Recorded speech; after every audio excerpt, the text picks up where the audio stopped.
Well, wow, that was crazy, man. Well, I'm Walter. I'm Porter. And we're going to talk about Game of Thrones Season 7, Episode 6. And that was crazy. It's been like 10 minutes since we watched it, maybe. And still processing. I don't know how to feel. One thing I do feel is we're so fucked. Like, we're not in good shape right now. We'll explain why soon. So this was a very different episode from like the other ones that we've seen jumping around a lot. This one jumped around, but it's mostly about, you know, what's been advertised, which is Jon and his merry men, like to call him. Yeah. And Beyond the Wall, trying to capture a white to show Cersei, so everyone will team up in Westeros to fight the White Walkers. So that's what happens in this episode. Yeah. That is what happens. Yeah. Before we get to that, so we're having like these conversations with all these characters that are teamed up, and they all have grudges with each other at one point or another. Like almost all of them have had some kind of problem with the other one and tried to kill the other one or something like that. So Tormund warns Jon, which is very interesting from him, like a nice sort of line from him, like sort of a wisdom thing. From Tormund, expect it. Kind of it hit like as soon as he said it. I'll tell you in a second. I remember going, "Oh." Yeah, because he said, like, "Wow." Yeah, because he says that Mance Rayder never bent the knee, the king beyond the wall, right? And he says, "Well, how many men? How many free folk died because of his pride?" Yeah. And then Jon kind of takes it and I'm like, "Oh." Yeah, but it's like, damn, this is coming from Tormund? Yeah. Shit, man. A lot of stuff came from Tormund this episode. Yeah. We get Gendry, who's still mad at the Brotherhood Without Banners for selling him to the Red Woman, Melisandre. So he's pissed, but they're just like, you know, like, sorry, basically. And the Hound is like, he died like 6 times. Shut up. You don't hear him bitching about it. Yeah, so that was pretty funny. So Gendry kind of has to swallow that. But, so that's all we get really from him. Not too much from Gendry this episode. Not as much as I was expecting, which I was a little disappointed with. But then we get a really good conversation between Jon Snow and Jorah about Longclaw. So as we know, Longclaw is the family Valyrian sword of House Mormont, which was Jorah's dad was the Lord Commander of Night's Watch and gave the sword to Jon. Mm-hmm. Even though they replaced the bear with a wolf, it's still Longclaw, as Jon says in the episode. So he tries to give it back to Jorah, to give it back to him and keep it in his family. Yeah. And Jorah said, no, he gave it to you. Like, this is your sword. Yeah, I dishonored my family, so this is your sword. Mm-hmm. You pass it on to your kids. And it's like, interesting. Right. Then we get, go back to Winterfell. So I had problems with this entire little subplot here. We're at Winterfell, and we see Sansa and Arya talking, and it's just kind of dumb.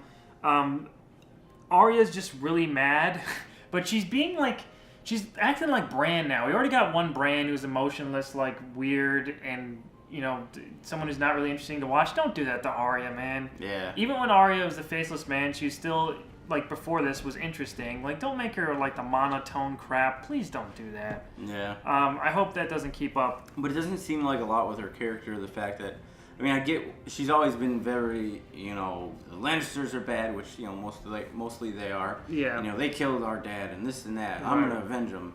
But like, she's being very like not smart about what Sansa was saying. Yeah, Arya's a letter. Arya is a smarter character than this, so it just seems out of character and stupid, and I don't like it all. It seems like they don't have anything for Sansa and Arya to do right now, so they're like, well, let's just have them fight each other.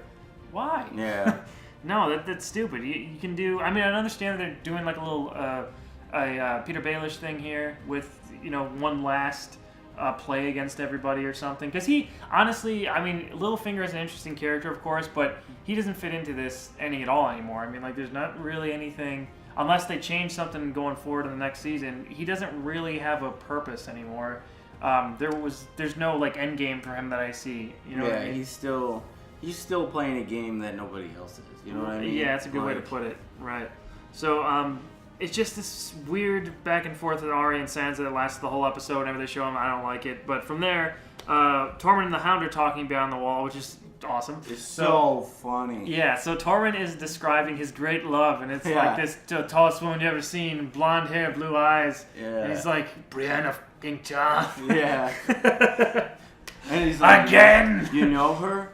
Or looks at you like she wants to cut you in fucking half or something like that. And then he's like, you do know her. Yes. Love it. Like, I want to have babies, giant babies with her. Yeah. It'd be so massive it'd take over the earth. And it's like, yes. I know. Tormund is such a gruff character, but he's also like the most innocent character on the show now that like Hodor's gone, you know? Even though the Hound is like, how the fuck have you been around this? How have you survived this long?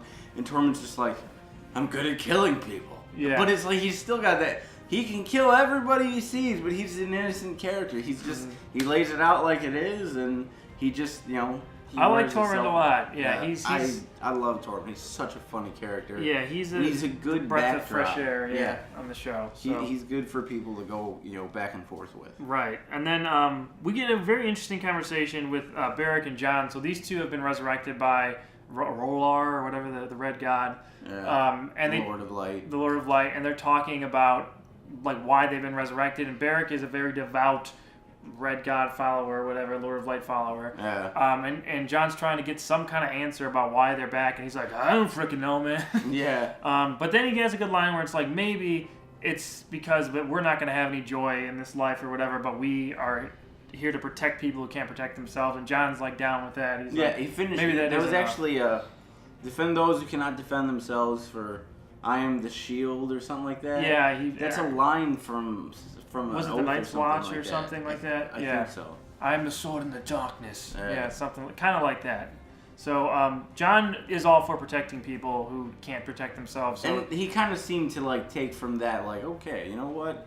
All right. Yeah, that's what I'm saying. So he has some kind of positive connection to it now, where before he didn't know what the Lord of Light wants. He doesn't know why he's back or what purpose the god serves or anything like that, and Beric doesn't know either. But yeah, I mean, there's some kind of point here if at least Jon knows that he can protect as many people as he can, and he's doing that beyond the wall, trying to defend Westeros and everything basically from the White Walkers. So so he's living out a nice little purpose there. I'm glad to see that scene. We get Tyrion and Dany at Dragonstone, which was a really good scene. Yeah. So the main point here was about succession. Now, I don't remember Dany saying that she can't have kids before. Maybe it was some magic that Dothraki witch like put on her after, or was it Dothraki? I think she was. Yeah. Yeah, that killed Drogo and everything. So I'm not sure if that was that byproduct of that, or they mentioned it before, but I just don't remember. I know she said something about the magic has consequences. Right, maybe that was it. And so her baby was like, deformed or some such. So now I guess she cannot have children. Right. I don't remember that being explicitly mentioned before, but that was also 5 years ago. Right, that was a long time ago. it's a little fuzzy, but right. Someone let us know in the comments. Right. I do like how Tyrion is trying to bring up what Varys brought up to him in the last episode, which is trying to keep her on track and not go mad or lose control, because she has all this power with the dragon stuff. She could basically do whatever she wants, and Tyrion's trying to curb that and even bring up the Tarly situation where, at the very least, maybe Randall Tarly should have died, but Dickon should have survived. Yeah. And she's kind of weighing those options in her head, you can see, but she's still very stubborn at this point. And that changed a little bit later, but here, talking about succession and stuff, about how she can't have kids, like, who's going to sit on the Iron Throne after her? And this whole new breaking the wheel world that she wants to build and everyone's behind with, like, who's going to be after her? Because it's going to take longer than just a single lifetime, which is true, to completely restructure things. Oh, yeah, absolutely. So it's going to be interesting to see what they choose, or how that's, maybe she'll somehow be healed or something. I don't know. We'll see what happens with that. But one of her dragons becomes sentient and takes over. Maybe that's what's going to happen. Smaug is going to break into the Game of Thrones. That's what's going to happen. Smaug, that's good. That's going to be great. But yeah, really good scene there. And whenever Tyrion has like his little moments are good. Yeah, so. Very, very heartfelt, real moments. Absolutely. Yes. So we're back beyond the wall, and we see giant zombie polar bears. And this is the first time we see the fire swords come out. Yeah. So we have a couple swords see two with fire. swords light up in the dark, or in the haze of the snow, and it was just like, oh, that's so cool. Right, it was awesome. This is also the introduction to, apparently, like, a dozen people came with these guys that we don't know.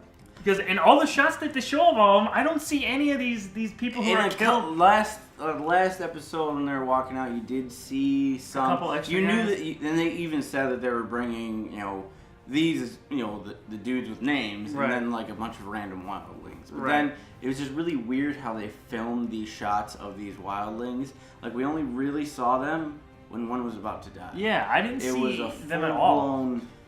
Star Trek red shirt type deal. Like these guys, you barely even saw their faces. They were so just inconsequential. Like, oh, we're gonna put this guy in frame here that you haven't seen the entire show. Hey, and he's dead. See, I get what they're trying to do and trying to build up the threat a little bit with like, yeah, I mean, not all these guys are gonna survive, but there's no point if we don't see them at all. Number one, in any of these shots. And number two, if they're not anyone we care about, it's not going to really matter. So there wasn't any point to, I don't think, bringing any extra people or showing them die. It's like it's not a threatening thing. We already know the Whites and the White Walkers are threatening. Absolutely. We already know the characters we love are under like this giant peril right now. And very could die. Right. Any of them could die. Right. We know this. We've been with Game of Thrones long enough to not be safe and comfortable. I know. So that's why I didn't get that, and that was just kind of a waste of time whenever they showed those things. And even there was two characters that beloved characters that we thought quite possibly might die. Yeah, we'll get to that in a second because I'm trying to go in order here. But Thoros is hurt. The Red Priest is bitten by the polar bear, but they kind of cauterize his wound with a fire sword. Yeah, and it was so cool how what's the other the one-eyed guy that Barrett. He was like, the Hound's talking about if the Lord of Light can grace us with some fire, and Barrett just grabs his sword and he just like basically strokes his sword and he just comes up with fire. Right.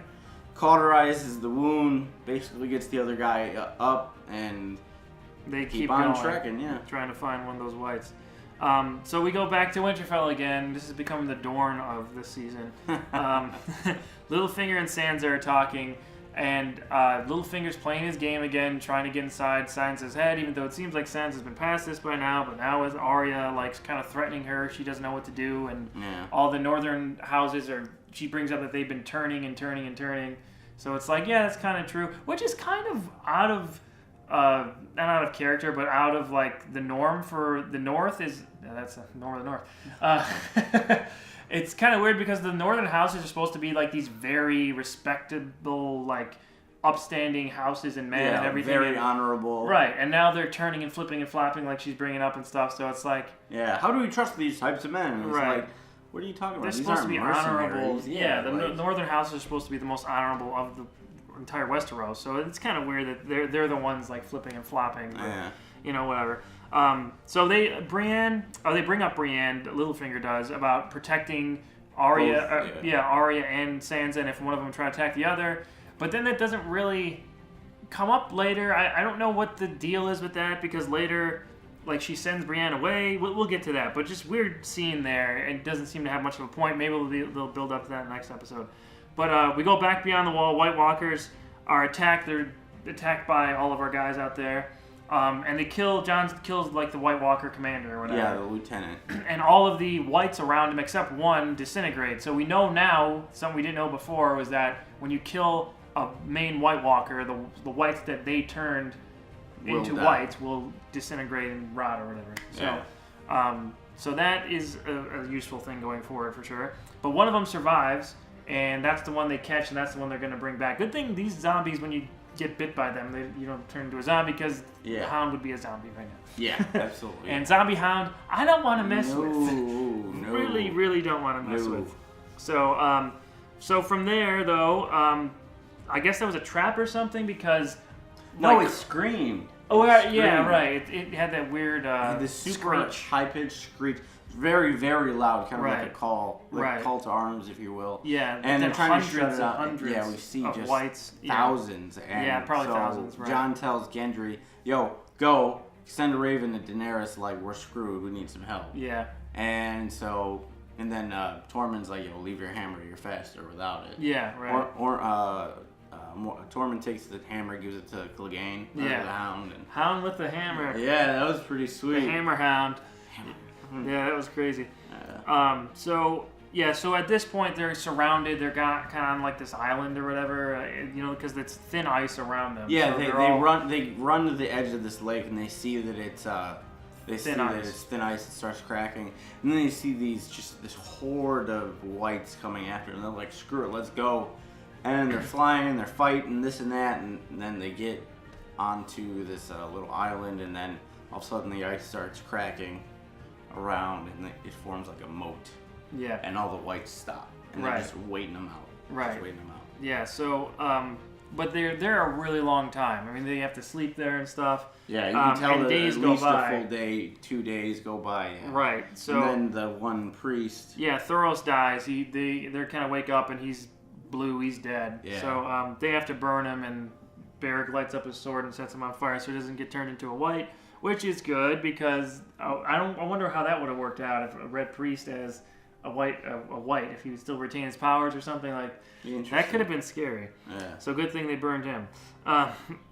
So it's kind of like Beric points at the Night King, who's standing there with some of his commanders, and says, if we kill him, he turned all of them. So if we kill the Night King, everybody dies. So this is like a Star Wars episode 1 scenario where you destroy like the battleship in space, and then all of the battle droids die. I guess that's going to be the same thing here when Jon kills the Night King, because I'm pretty sure it's going to happen. Yeah, but a lot cooler. But way cooler, of course. Yeah, but it's the same kind of scenario. So it's not going to be like they have to individually kill every white. It's going to be someone's going to be killing the Night King, probably Jon, and then all the whites are going to disintegrate, and all the White Walkers too, I'm assuming. Yeah. So, yeah, that's another useful thing to know going forward, because that's going to affect how the series is going to end. So from here, we go back to Winterfell again. Sansa is invited to King's Landing for some reason. I'm not sure if this might be a ploy from Littlefinger, though. Sending a scroll or whatever to her to get her out of Winterfell, but she knows that that's probably not a good idea right now, so she sends Brienne instead, and Brienne's like, no, that's a really dumb idea, man. Yeah. I should be protecting you. At least let me leave Podrick, which honestly wouldn't really do much, but she offers, and she says no. So Sansa is left once again basically alone with no friends. No real friends anyway in the north, because even her sister doesn't like her at this point. And she even, Brienne of Tarth even said, like, you can't trust Littlefinger. Right. And still just later. Yeah, I don't know. Sansa's being stupid again. But then we go back to Dragonstone, and Tyrion is trying to warn Dany not to go beyond the wall, because if she dies, everything is over, basically. But she says nope. She puts on like these. She has on like these super white, warm, winter clothing. Winter clothes, and flies off on Drogon. It looked pretty sweet. It looked pretty cool. Really good costume. I liked it a lot. Yeah, and with the other two dragons, they fly off to save our boys north of the wall. So, this is the big scene here where I don't know what the heck the Hound was doing. He's like throwing. Yeah, he's obviously bored. He throws a rock and he chucks off some of a jaw from a skeleton. Yeah. He's like, oh, cool. Then he chucks another one. Comes up a little short. Hits the ice and then slides across at their feet, and then the white kind of just looks down like, oh, no moat. It froze, yeah. Let's go kill him. Mm-hmm. And they all start sauntering out there, basically. And then they start rushing, and then it's just hell breaks loose. And then another 10 of those guys they came with that we didn't see it all die. There was like 3, but I get your point. Right. I mean, just kind of, I didn't see them at all. Yeah. Any of these wide shots, because you saw all of them at one point. They're all on that rock, and I didn't see any extra people. Like, where are these guys coming from? Yeah. But okay, whatever. Basically what we thought was going to happen happens with Dany coming in with all 3 dragons, and they right. Well, before that. We had a huge scare. Is this Tormund? It was before. Yeah, Tormund was before that. Right. So we had this huge scare. Everybody's backing up, trying to get more and more on the little island, and they're getting pressed in from all sides more. And Tormund's just beating the shit out of these guys, and he gets like cracked. And he gets cracked again.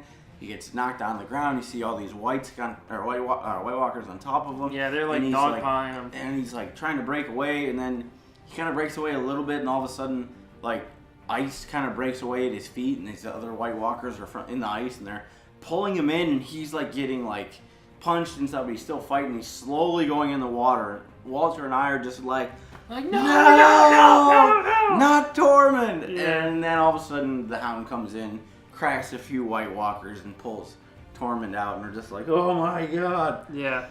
Oh, messed up. Yeah. And then Dany comes in. And then Dany comes in and burns the crap out of all. I mean, just like thousands of whites just burn. Well, we did see right before that, we had a nice little scene of Jon kind of seeing them. They're on like the topmost part of this little island. and he sees whites trying to get up this little mountain thing, or this little hill, and he sees all around, and he's just kind of pissed off, like, this is bullshit, I'm gonna die again? Like, and so he just kind of got this face on, like, you know what, I'm gonna go out swinging. Yeah. He starts killing, and all of a sudden you see this thing of fire go over his head, and Dany comes in with the dragon and starts lighting him up. Right. So, I mean, these whites are dying by the thousands here. But then... The Night King kind of gets off his horse, like, let me jump in. Yeah, I'm assuming he kind of knew this was coming because he has, like, this giant ice spear ready from one of his commanders and takes it, and Zombie walks up to, like, the edge, kind of close to where Jon Snow is and everything, too. Not, like, right by him, but close to the action. And he rears back and, like, chucks this sword at one of the other dragons, not Drogon, Rhaegar, or I can't remember the other one's name is, Vaxar or something.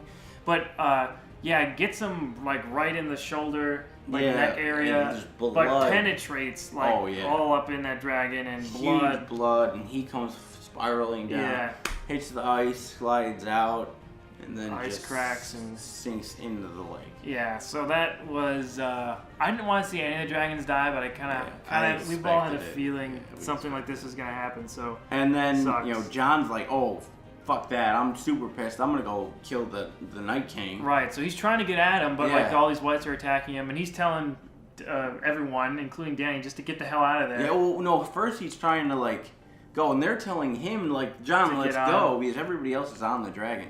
Yeah. And he's trying to battle, and then one of the lieutenants grabs another ice spear and hands it to the Night King, and he's just like, oh no, you can see the terror, like, he's gonna get another one. Mm-hmm. He yells at them to go, and he starts running back to Daenerys, and they're, like, ready to go, and he gets slapped from the side straight, hit stick, and goes straight into the deck, or into the ice. Yeah. And it just... So we see Jon sinking into this lake, and we're all like, what the hell? And then Daenerys decides to fly away, which was the right decision at that point. Narrowly misses the spear. Yeah, the spear gets thrown at them and just misses. And this is where freaking Jorah almost falls. I was like, no! I got up, was like, no! No, Jorah, no! Yeah, that was nerve-wracking for sure. Yeah. But they save him, they hold on to him, thank God. Yeah. That scared the crap out of me, honestly. So we see that the dragons, everyone, the surviving dragons, they're all gone. And Jon just pops out. We see Longclaw, right, laying there, and then you see he pop up.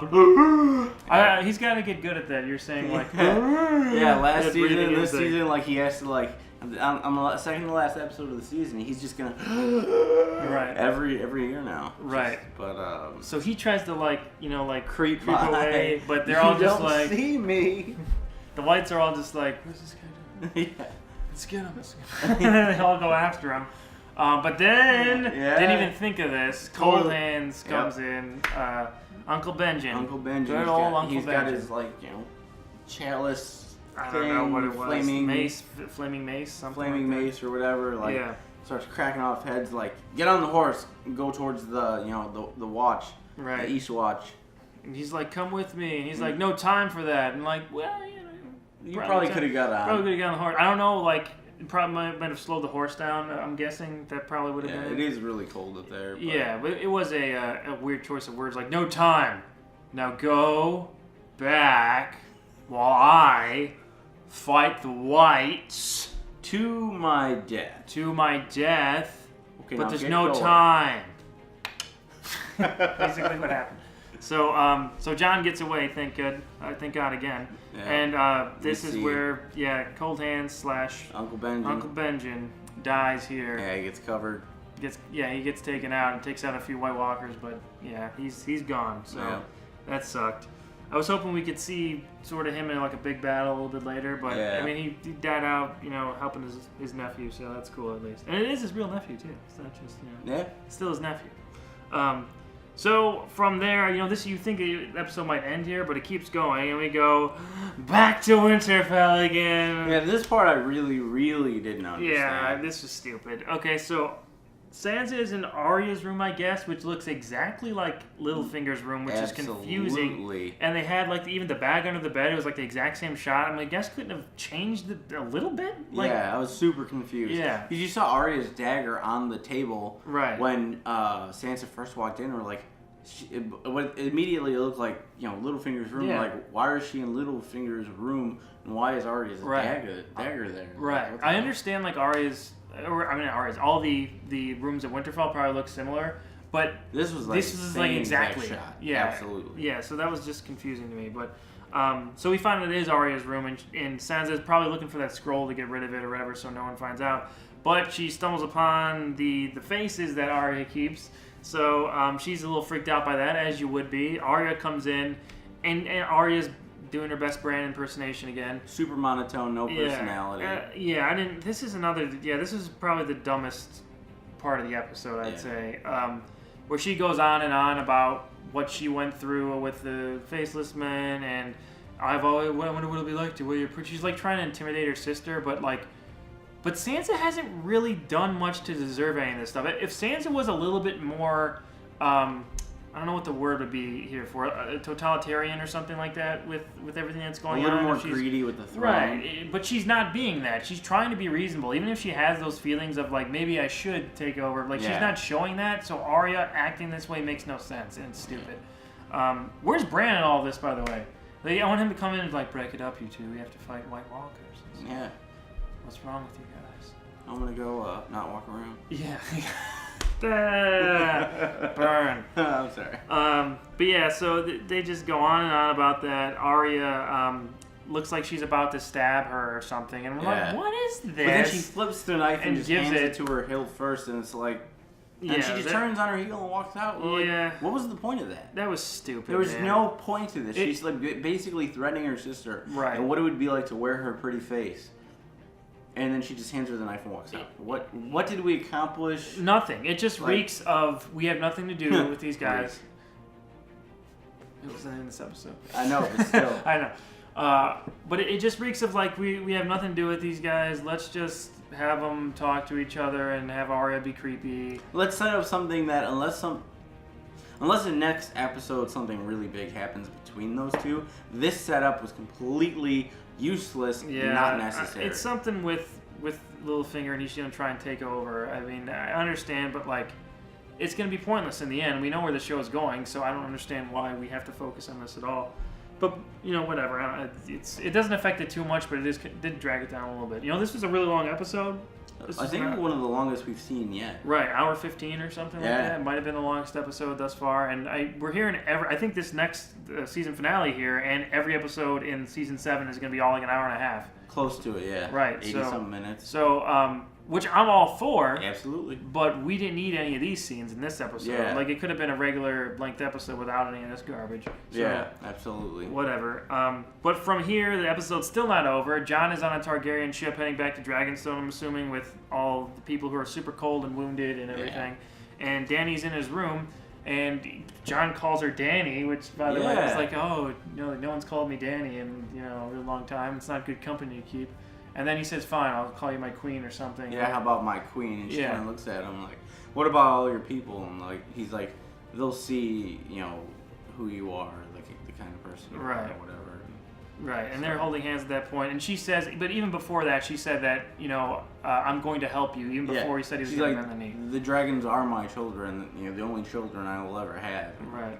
I will help you. And that will destroy the Night King and his army. But she kind of gave that to Jon, like the only children I'll ever have. Like, I can't have kids, and he's like, he was just it's like, cool though, whatever. What's up? Let me get that hand. Yeah, so they're holding hands there on the ice and fire thing, sparking off a little bit. And there's obvious romantic overtones here, which is still weird because it's nephew and. I know you guys went there with brother and sister and twins, and that's about the worst you can get. Doesn't make this any better. Yeah, you don't have to. Oh, it's not as bad. They're distant aunt and nephew, and they didn't really know, so it's cool to have a little love interest. Like, stop trying to play the Luke and Leia thing. Like, it's been done before, and it was weird then. Yeah, it's weird now. Yeah, I mean, I'm guessing they're gonna get together now, but I guess that because they're ice and fire. She'll be able to have children with her somehow. I don't want to give him incest babies. The metaphysics of his and hers. Right. Speaking of fire, very quickly though. I texted you this yesterday. I just realized. I remembered when Jon and Gendry met. They're actually third cousins because Rhaegar and King Robert were second cousins. So. Oh yeah. And they don't know that they're related. Did you text me that? Yeah, I texted you that like super late last night. I was like, random Game of Thrones fact, and I was like, good night. Oh, I was super passed out. I know. But yeah, random tangent, I know. But if we're talking about lineages and stuff, I mean, Gendry is actually part Targaryen as well. So yeah. Just saying. Interesting. Very small amount, like an eighth Targaryen, I think. But he's still got some Targaryen blood. I'm just saying. So if the dragon might smell a little bit of Targaryen, I don't know. I think, but that leads to the whole. If Tyrion is, they think that he might be part Targaryen. They think he might be, yeah. But Gendry is for sure. Yeah. Gendry is for sure because they were. I mean, look at the World of Ice and Fire book, man. That's my go-to. Yeah. It all breaks down the bloodlines and everything, and they're second cousins, Rhaegar and Robert. So their kids are third cousins. So yeah, blood runs deep, man. So the very last scene in this episode was what we all kind of expected. They were dragging the dragon out of the frozen lake with these big ass chains. Where the hell did you get these large scale chains in the middle of the north? I know. And like those things had to be manufactured. I can't see someone in the north manufacturing these giant steel chains. Right. But I do. Yeah, but anyway, the Night King comes over, touches the dragon. The last shot is the dragon's eye opening, and it's super blue. Oh. And it's an ice dragon, ice zombie dragon. So we're so screwed. Yeah. Really good episode. Yeah. For the most part, yeah. Yeah, not my favorite episode this season though. Yeah, not quite as action packed with the whole Winterfell stuff going on in between the. Just outside Eastwatch stuff. And I figured because most of the second to last episodes of the season have been pretty much just all action. Yeah, all action. And this was broken up a little bit, and we didn't really need this stuff at Winterfell. No, not really. Unless it's setting up something huge next week. Right. We'll see. One of them two dying. Yeah. But other than that happening, I don't really see the point. Yeah, I mean, I'm guessing that Littlefinger's gonna try and take over, and Sansa and Arya are gonna be captured or something, or I don't know, something like that's gonna happen, and it's not gonna matter in the beginning of next season. So whatever. Yeah. But we did see a little preview of the season finale, and that's gonna be everyone convening in one spot, in Westeros, King's Landing. Yeah, everyone is coming together. Jon's trying to convince Cersei that we need to set aside whatever the heck's going on here and take out the Night King and the army first, and then whatever. Yeah. So you guys do your pretty squabbles, and Cersei's gonna be like, "Is that thing undead?" Yeah. Oh, cool. That thing over there in the corner's undead too. I don't give a shit. I'm gonna kill this bitch. Yeah, right. And that's basically Zombie what it's gonna be. Already in it, yeah. Yeah, she's like, this I've seen this. He tortures the shame girl all the time. Yeah. It's great. It's fun. Yeah, exactly. But so that's the end of this episode and end of our review. Any last thoughts for this one? Next week is gonna be just nuts. I'm pretty sure. This is a little preview of us next week.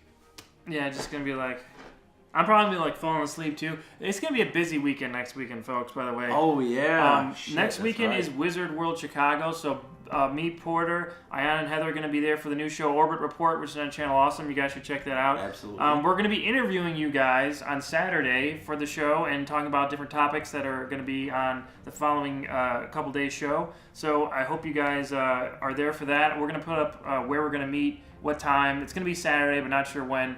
I'll get that out to you guys as soon as I know. But we're definitely going to be talking to you guys, and you guys could be on the show. So make sure you come out. If you're in Chicago, you're going to Wizard World, just let us know. Yeah, absolutely. We'll put that out on all our social medias pretty soon here. So stay tuned for that. But and by the way, I'm at awesome_Walter.